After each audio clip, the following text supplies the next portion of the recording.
We have winter and summer mixtures, and there is also a crop rotation set up to try to keep the fields cleaner and produce better. This is the remaining mixture, an interesting mix with an interesting fiber level. It is a traditional parlor, very simple, without any modification. And I think it is large. There are 32 sets. Today it is a batch of 200 that are milked, 220 that are milked on their own. And already at the end of November, beginning of December, we suspend them because with the heat, it gets complicated, and we don't want late calvings in the spring. But it is a system that the team we have adapts well to, and that allows, if today the owners want 2 days, or if we can't be here or don't need to be, it's a system that keeps functioning. Hello, welcome to our channel in Santa Fe. I believe today we will be at a slightly different farm, which is a pasture-based system, and well, I hope you like it. Subscribe to our channel, visit our website, and see you here. Hello, how are you? The farm is a family establishment that my father started 20, 30 years ago. And, well, it has always been pasture-based. It was a dairy, a single unit, a small dairy, and then it gradually grew. And when I started the second generation, we gave it a boost in the number of animals in area. We added more land, and we kept progressing. Today, both of us work. Now I work more. I'm more here than he is, but it remains a family establishment. My brother also helps me with the numbers and records and all the accounting, as he is an accountant. I am an agronomist, and my father is also an agronomist. Well, this is an establishment, 1,000 hectares in total. Here, we milk about 850 cows with a pasture-based focus. Besides the milking area, we do all the rearing, raising, all the categories here as well. We produce all the forage reserves here, and we produce approximately 50% of the concentrate. The ration we give is also produced here. And yes, these are the 850 cows, and it's an American Holstein that we are trying to adapt to grazing. And this last year, we achieved 24 liters on average per year per milking cow. We are always around 23 to 25 liters. But the important thing about this, or our goal, is to try to keep the cows in the field. We harvested approximately, this year we closed with 46% of the diet. It's forage harvested directly by the cows. We like it. We feel comfortable with this system. Today we are at about 11,500 liters per hectare of the milking platform. My father today we plan, we project together the whole business part. Yes, we do it together. Then a little in the field, the management of personnel, all that. Yes, I do more. And well, the more daily decisions, when there is a bigger decision, my father is already 70 years old. He is less involved and he has other activities as well. So that's it. But the important decisions are made as a family. That's the idea. And what is your challenge here with the cows, with the feeding? Yes, I am quite involved in the planning part and then the feeding part. Yes, I am in charge of the crops. It's a bit about the diet, the details. Sometimes the pastoral system to achieve a certain efficiency requires a lot of control. So it's not easy to harvest 50% of the diet as pasture with good productions. So we are measuring pasture. A daily strip is made, which in reality is a strip per turn, but then it moves. In the same turn, we move the strip twice to try to stimulate consumption. And that involves the mixtures, the definitions of the different pastures. That's what I do. And how is the management of the pastures? Do you have winter, summer? Does it change? Yes, we have winter and summer mixtures, and there is also a crop rotation set up to try to keep the fields cleaner, produce better, and be environmentally friendly as well. There is a well-organized rotation. There is an agronomist who helps me, and we walk the field every week, the whole field. And according to the walk, we plan the grazing for that week, and we keep monitoring. For this system, it is very important because the infrastructure for confinement and feeding is minimal, so it is very important to always have grazing available for the cattle in order. That is fundamental to maintain production and maintain milk quality and everything else. So We plan, we walk the whole field, we see the growth, we see the pasture that we can allocate to the herd, and then the rest, yes, we meet with the nutritionists, and depending on what we have available in the field, we adjust a diet that is given in feeders, a diet that complements the pasture. Still, this last year, 45% was eaten by the cows as pasture, 35% was concentrate, that is rations, and the rest was reserves, which are corn silage, ryegrass silage, pasture silage, and sorghum silage, but the base is corn silage. And yes, today, this batch we are seeing here are autumn calved cows. It is a high yield batch. Today, it is at 33 liters. We are in the middle of the insemination season because here insemination is done in 2 blocks. So we are in the middle of the insemination season. But yes, it is part of the management. Yes, very well. And there is no compost barn or free stalls here? No, just grazing. One of the goals is for the cows to go to the field, for the cows to return everything possible to the field. You can tell we save a lot on effluent distribution when the cows are in the field. We feel comfortable with the system. It is quite a low cost and safe system, and I believe it works and is very important. Even when we make a strip movement for the cows, the movement we do in the middle of the shift, you see that the cows go deposit the feces, urine, everything in the field, everything we can do in the field is better. Then in the feeders, yes, we have a system of collecting all the effluents, and that is returned to the field, part liquid and part solid, but everything is returned to the field. We try to be very careful about that. Yes, the milk quality is now we had 3.82% fat and 3.50% protein. They are improvable, but with the pastoral system and the milk we give, we don't have much. And the type of cattle it is, which is not small cattle, the New Zealand type, it is American cattle, which we adapt to this. But those are the values that I think can be improved. We are working on it. One of the points we have been working on in recent years is trying, either with the veterinarians in the cattle selection part or in the diet adjustment with the nutritionists, we are trying to improve in that. The somatic cell count is around 270 on average. Yes, we have the herd. The 850 cows are distributed in 3 wings because part of the secret to harvesting pasture is that the cows have time to graze the pasture, which is bulky. So we try to have 3 wings with the goal that the cows spend as little time as possible in the parlor and have more time to graze. In those 3 wings, we separate the heifers into one parlor where they are alone. The first calf heifers are milked separately. Today it is a batch of 200 that are milked, 220 that are milked on their own. And well, there the somatic cell count is at 75,000. But the overall average gives 250, the historical average of the last few years. Are the milking systems the traditional herringbone? Yes, now you might see that traditional herringbone. There are 5 feeders in the parlor. That is, everything is given later in some feeders.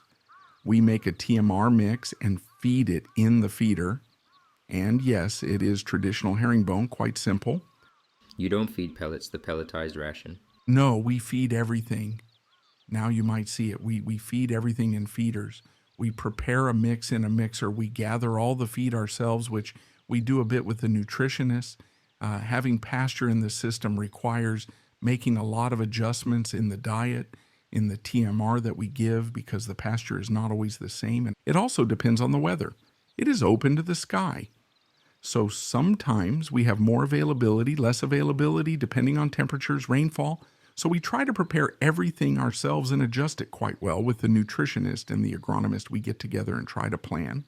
And for you here with the rains, is mud a problem? Yes, mud. I mean, it is a problem. Like in all dairies, especially in Uruguay, in countries where it rains like here, where the level of precipitation is steady. Here in Uruguay, it rains about 1,000 millimeters annually.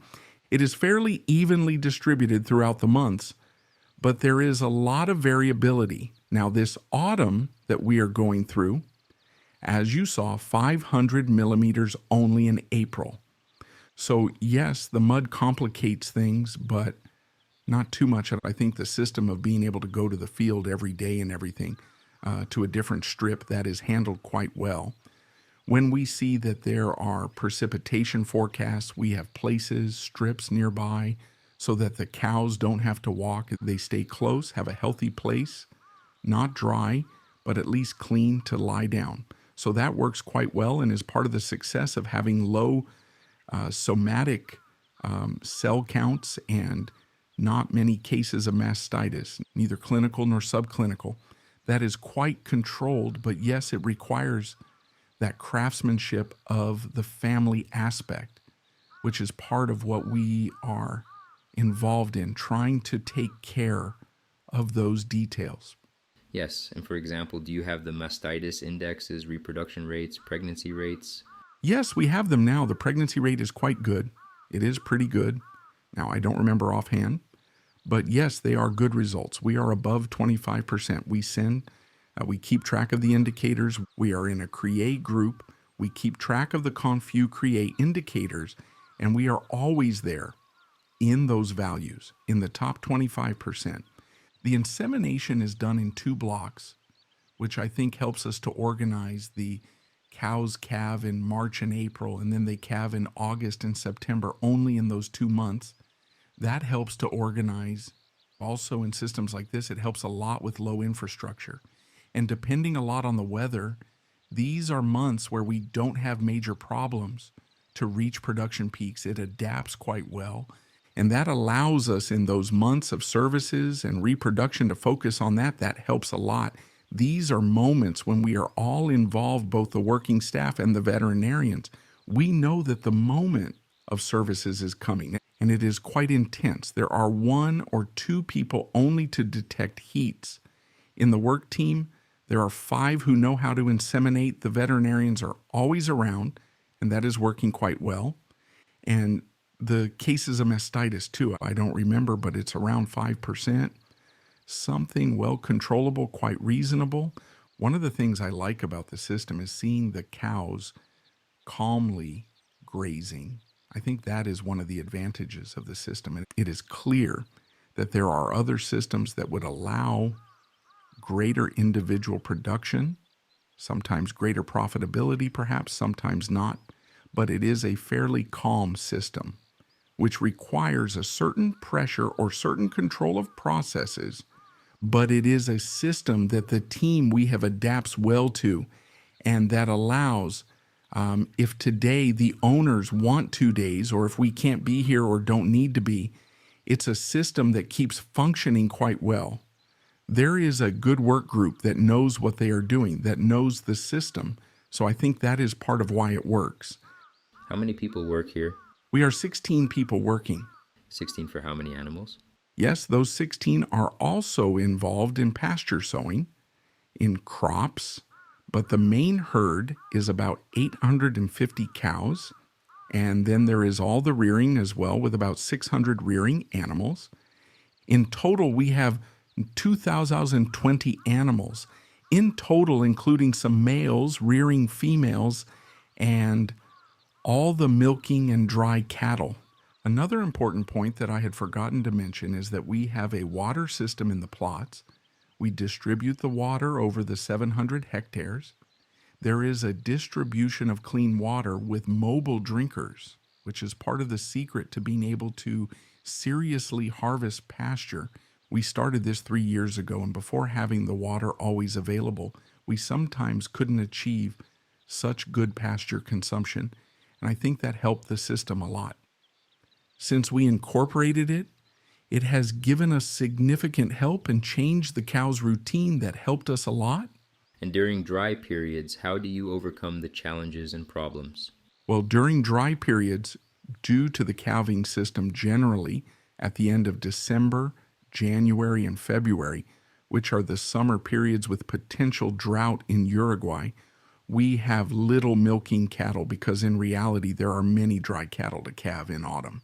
But yes, it is a challenge. We have species like alfalfa that withstand drought quite well, But, well, in recent years, we have had really complicated years where it was very difficult to produce pasture with any species.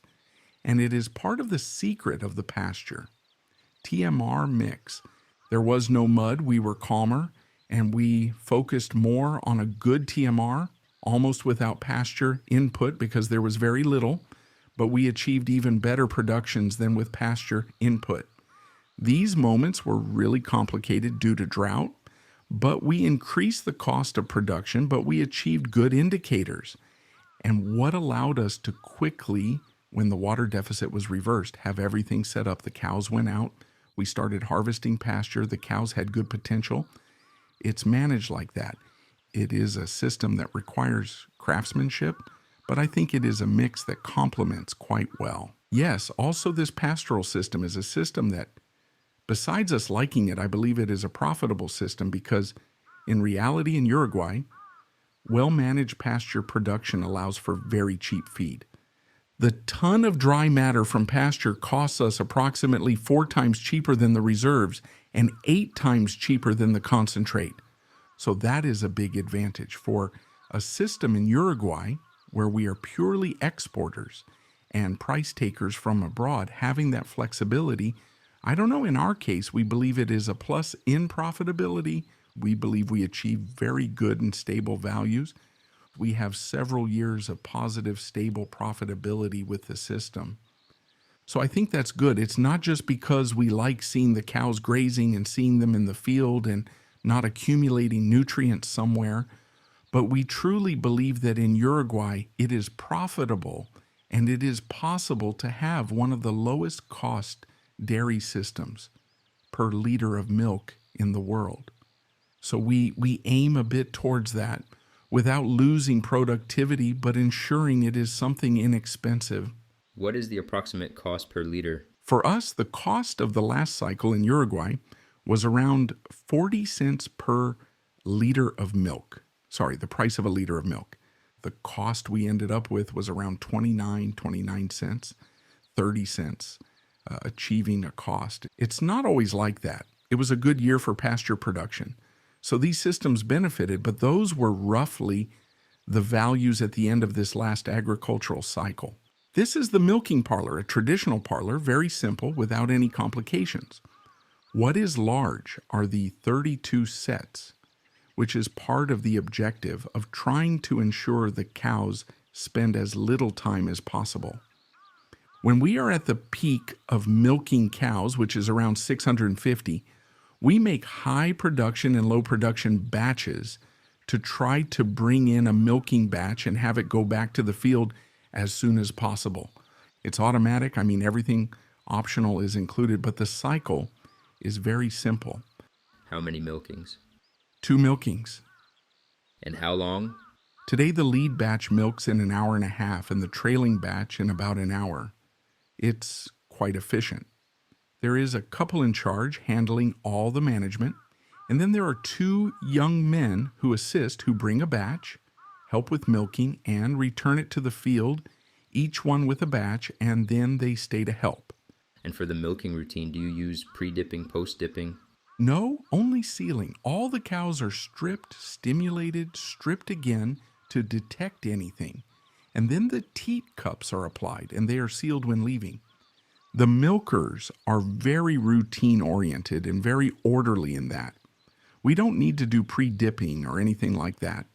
I think part of the system doesn't provide that advantage. It doesn't require it. And is your goal for all the cows to arrive here dry and clean? Yes, we don't wash udders or anything, and most days, maybe 10 days a year, the cows need a wash. Otherwise, the cows don't need any kind of washing. They are milked just like that, and the bacterial level is very low. The cows come clean. They always go to a different paddock. In times of heavy rain or confinement, sometimes it gets complicated. When pasture production is very low, we have organized near the dairy, in this dairy, 7 paddocks with fescue, with good slope, which are the places we assign to them during storms or low pasture production.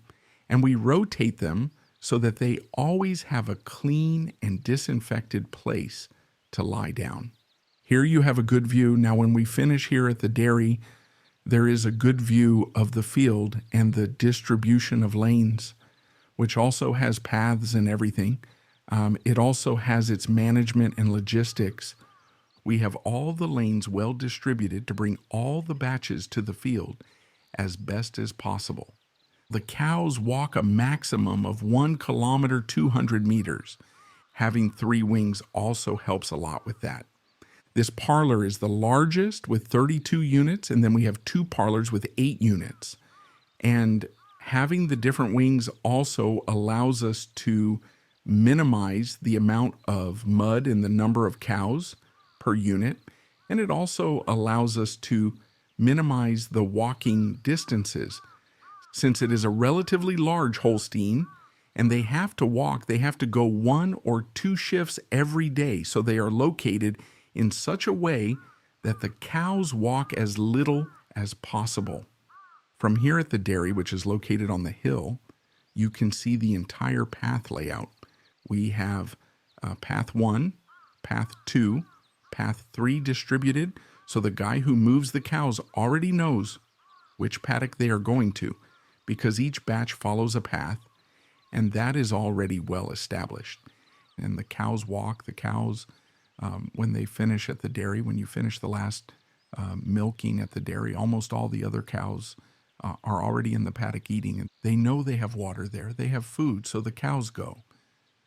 We don't have a problem with the cows not going. We were just talking with the veterinarians that in one herd here today, there are 500 cows in this unit, and there is 1 cow with lameness problems.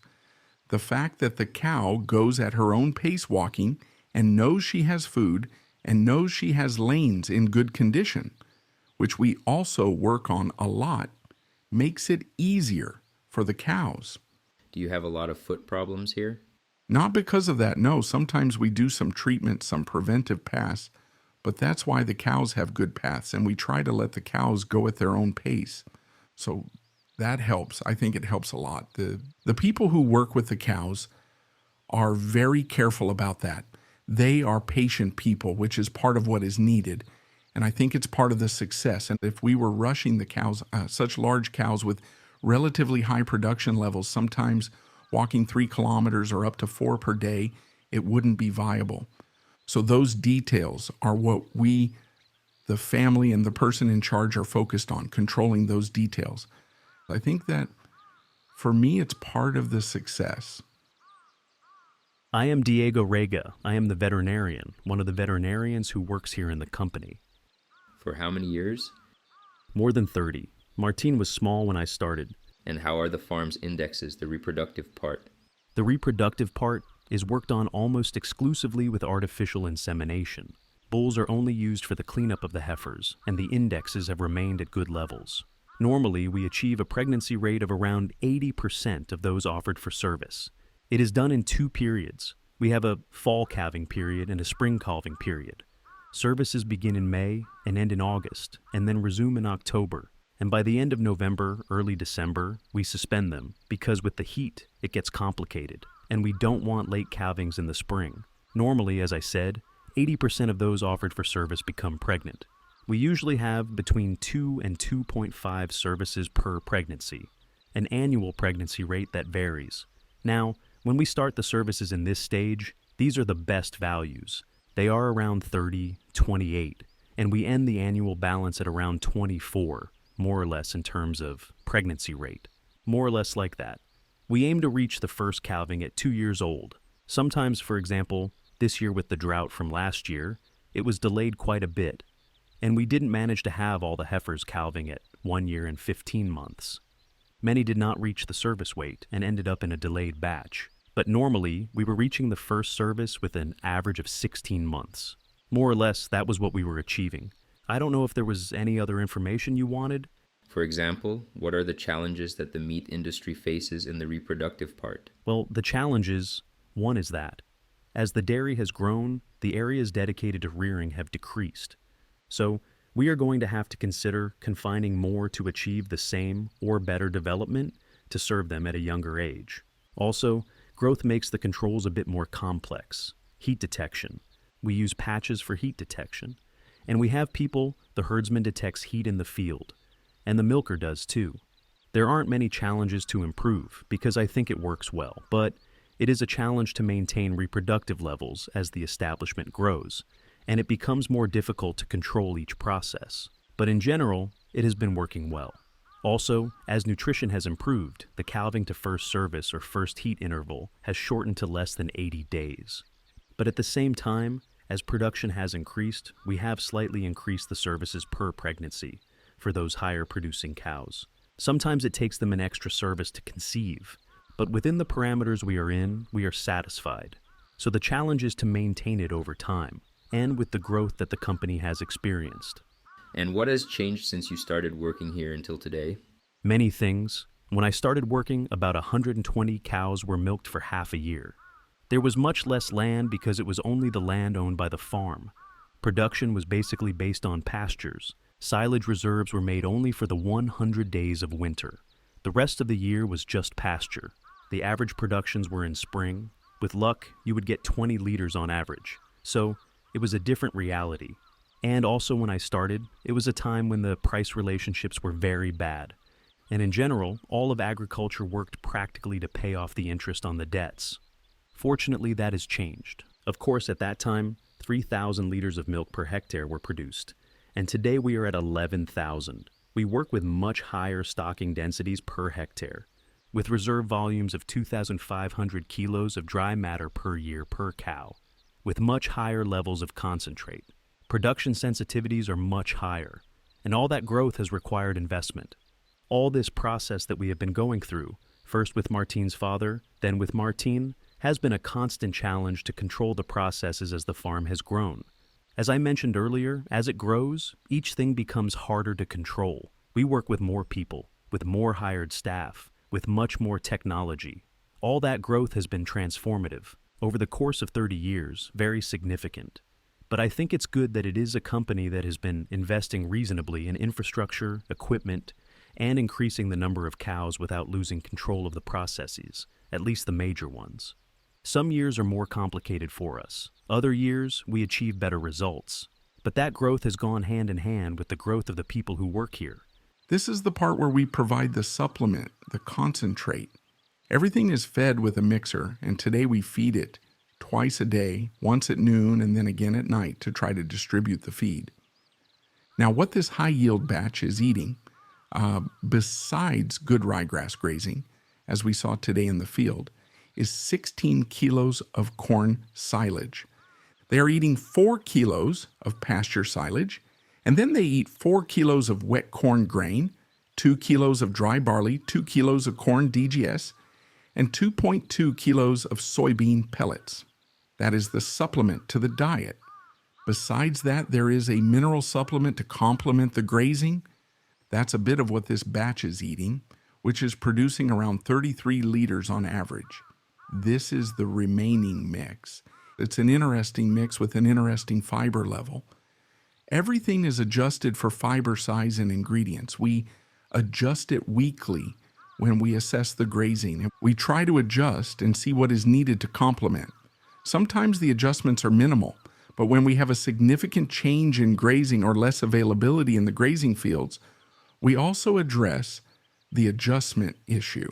And another important thing is that both the guy who handles the mixer, as well as the technicians, the dairy manager who moves the cows and the guy who operates the mixer, always assess the feeders to see if they are consuming everything and what we can do to improve consumption. All of that is also done by the operators. We all do it, but the operators are the ones who are there every day, and they are the first to notice. And in that, we are quite organized, and we achieve almost all the consumption goals we set. Now, what the cow does is come from grazing. She eats this, which they consume in about an hour or an hour and 20 minutes, and then she is milked and then returns to a short grazing session, and then she repeats the process. Generally, this is done before milking because we are very interested in the cow, and since the feed is given twice and they are not very large amounts, we want the cows to come to eat together to ensure more uniform consumption and less competition. And the most important thing is that the cow knows that after milking, she goes straight to pasture. Otherwise, we would have to keep them here waiting. So we make sure the cow is never near the parlor where there is more mud and contamination. We want her to leave immediately. And she is already accustomed to walking to the field after milking. That's the basic idea of the cow's routine. It's also part of the management of effluents. We try to collect the effluents from the parlor along with the effluents from the feeder. They are swept together. We separate solids from liquids, or we separate as much as we can, as much as possible, solids from liquids. And both are returned to the field. The solids are returned. We accumulate them 3 times and return them 2, 3, or 4 times a year, depending a bit on the weather. And we return them to the fields that are harvested. There is a rotation of 2 years of crops and 3 years of pasture. So in the first year, when the pasture is harvested and the crops start, which are usually corn crops, which are more extractive, corn for silage, we try to spread all the solids and the liquids as well, but sometimes we look for paddocks that are easier to access closer by. Generally, we take the solids a bit further. And the liquid, yes, we have a liquid manure spreader, and we rotate the paddocks, and we do that ourselves. The other part of the solids, no, we don't do that ourselves. We hire a company that comes, we tell them where it goes, and they take care of everything. Part of the system helps a lot, and you notice when you have very little pasture, because the cattle spend more time in the feeders, and the effluent levels increase significantly. So that's why part of the effort is to keep the cows in the field as much as possible. Because in reality, it is a problem that's solved, but it takes, besides being a cost because you are returning it to the field, but it also takes work. It's another task. There almost has to be one person in charge of it to make sure it's done right. The times when we are busy with a lot of sowing and other things, whenever you neglect it for something else, it ends up going wrong. So now there is someone who is more or less in charge of that, and they know, they check, monitor the levels, the pool, they call directly to the solid spreader. The engineer tells them which paddock it goes to. And that's more or less how we do it. Here is one on feeding from Dr. Mike, who is also Geronimo's professor, and one on fertility, so you can... Very good. Excellent. Well, I'll have to pass a lot of it on to the other Diego. I'll get a drink. Thank you very much. Thank you very much.